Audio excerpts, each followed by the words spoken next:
Hi, it's JD back for another podcast. Has been a bit of a break after suffering from about a scale 7 cold, but I've survived and I'm just about back on form. I talk about mental health, try to raise awareness for people's illnesses, give advice and help on what you can do, and I've been trying to break some of the stigma by asking you guys to open up and tell us your stories. I've had a great response. People are coming forward with their experiences, and today I've got Dave's story. Dave came forward on Twitter and volunteered to share what he's been through, which I really appreciate. I think it's really important for some people to be open and reach out to others who may be experiencing the same. It could really help others suffering to hear if someone's going through a similar experience, maybe make them feel a bit less alone, and in some ways could actually be a bit of a lifesaver. So I really appreciate that people are doing this, and I just hope they get something out of it as well. Just a bit of relief getting their story across and opening up. Could be quite therapeutic, and if it helps others, it's just one big bonus. Right, I'll get on with it. So I asked Dave to tell us a little bit about himself. He said, "My name's Dave Lee, arts professional, mental health advocate, and aspiring writer based in Merseyside." Dave's story relating to mental health. "I've always struggled with my mental health. I've always felt that I could feel more than others seem to. Maybe it's fragility, oversensitiveness.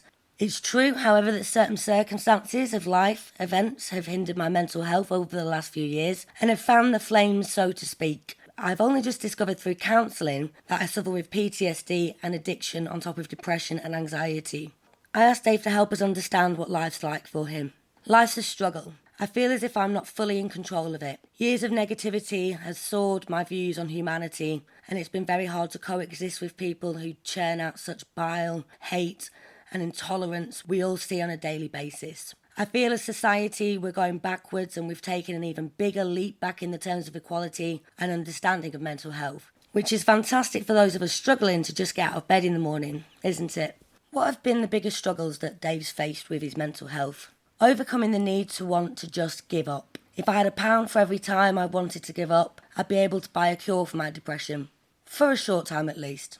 But it doesn't work like that, does it? So many times I've thought I've reached the end of my life, but it wasn't. I will undoubtedly feel that way again, I'm sure of it. I just need to remember to ignore it. So, what's a bad day like for Dave? Hell, I hate everyone. I hate myself, I physically ache, and my brain hurts. I feel useless and a waste of oxygen. I'm bored, I'm lonely, and when I look around and see people getting on with their lives, I feel shit, weak, pathetic, and then I'll go to sleep. But my mind won't switch off because I'm reliving every single thing that's ever happened. So I get up, look on social media, and everyone is seemingly happy. I turn my phone off, I'm back to lonely, lather, rinse, repeat. I've asked Dave about his support.